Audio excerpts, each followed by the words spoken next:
Good day everyone and welcome to the series of video lessons illustrating the definition of derivatives by applying the limit operation using GeoGebra.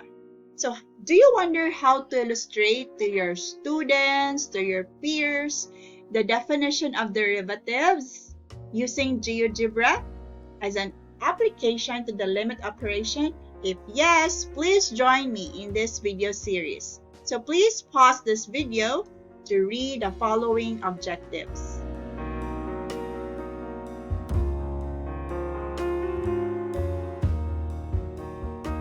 At the end of this video lesson, students and teachers would be able to understand the integration of distances, slopes, and limits in the concepts of derivatives using GeoGebra.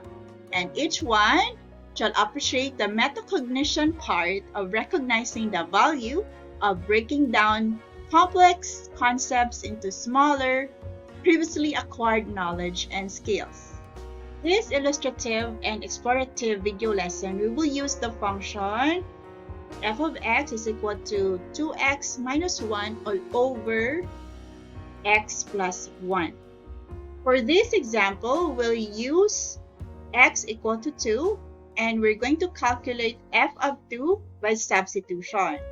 So f of 2 is equal to 2 times 2 minus 1 all over 2 plus 1. So for the numerator, 2 times 2 is 4, minus 1 is 3, and then 2 plus 1 is 3. 3 divided by 3 is 1. Hence, f of 2 is equal to 1. So our initial point for this function is a 2, 1. It's GeoGebra time. Alright, so let me show the graph and point A here in GeoGebra. So let's type the function 2x minus 1 all over x plus 1. And then we're going to type 2, f of 2. So point A is 2, 1. Alright, so let me call this visual aid the anatomy of the secant line to a given curve before transforming into a tangent line.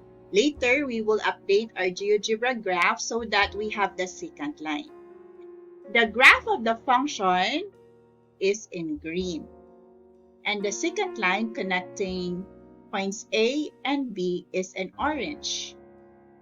And we have the initial point A to 1, which can generally be denoted as x, f of x. So generally speaking, for the initial point, the x coordinate will be denoted as x, and the y coordinate will be denoted as f of x.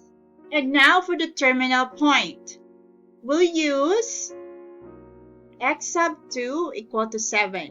So let's calculate the y value, the y coordinate, or the f of 7. So f of 7 is equal to 2 times 7 minus 1 for the numerator and 7 plus 1 for the denominator. So again, for the numerator, 2 times 7 minus 1 is 13. And for the denominator, 7 plus 1 is 8. 13 divided by 8 is equal to 1.625. So, our terminal point is B, 7, 1.625. The x coordinate of B is 7 and the y coordinate of B is 1.625. Let's now update our GeoGebra graph. Alright, so just type 7, f of 7. Please don't forget to display the point values together with the point names. So here in point A, so just right click and settings and then show label. Please select name and value. The same drill for point B.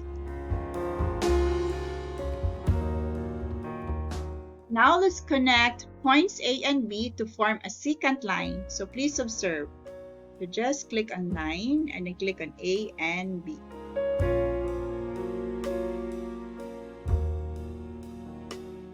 And we can change the color.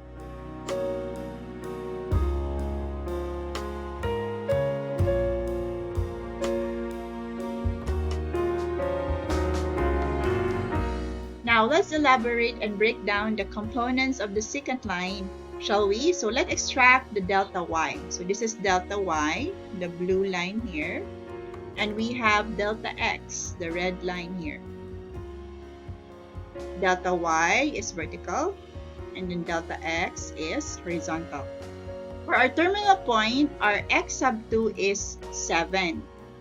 So how do we compute the distance or change in x, the delta x? Yes, we subtract 2 from 7. So 7 minus 2 is 5. The x-coordinate of the initial point is denoted as x, and the x-coordinate of the terminal point is denoted as x plus h, where h is the distance or the change in x denoted by delta x.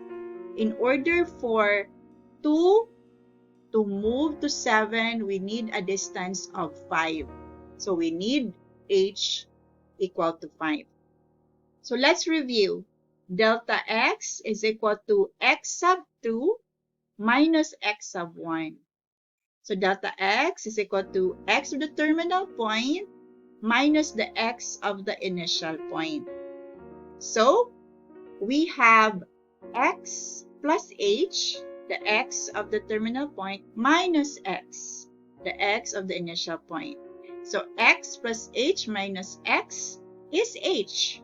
So our delta x is equal to h. So again, this horizontal line here is delta x and is equal to h. For the initial point, we have x for the x-coordinate. And we have f of x as the y-coordinate. So our y here in the initial point is f of x. And for the terminal point, we have x plus h as the x-coordinate and f of x plus h as the y-coordinate. So, in the terminal point, our x is x plus h and our y is f of x plus h.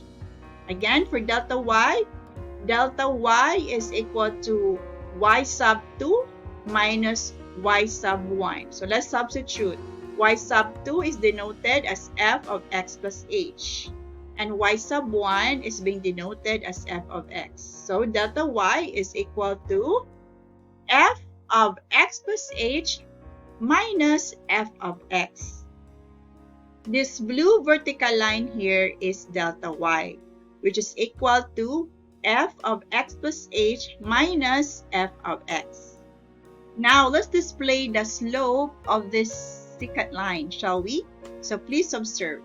So, we click on this icon and then click on slope and then click on the secant line. So, the slope is equal to 0.125. So, how are we going to get m is equal to 0.125? So, let's review the definition of slope. So what is a slope? So slope shows the rate of change, right? So how much change is there for every change in x? Or how much change in y is there for every change in x? Hence, we compute the slope by dividing delta y by delta x. So we have this formula. M is equal to y sub 2 minus y sub 1 over x sub 2 minus x sub 1. Now let's compute delta y over delta x here in GeoGebra. So please observe. So m is equal to y of b, y coordinate of the terminal point, minus y of a, the y coordinate of the initial point, all over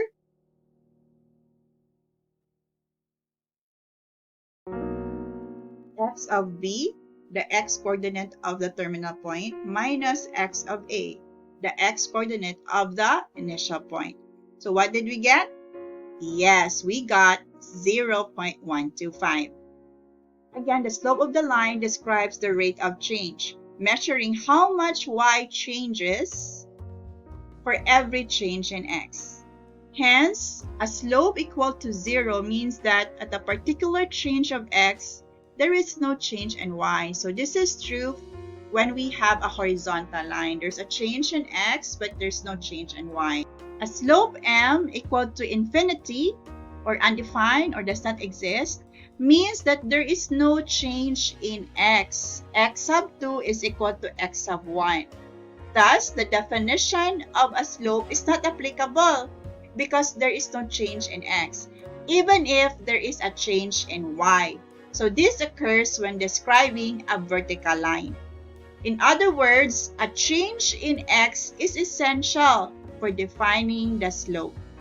So after reviewing the basics of the slope of a line M, so let's apply this to the definition of derivative using the limit operation.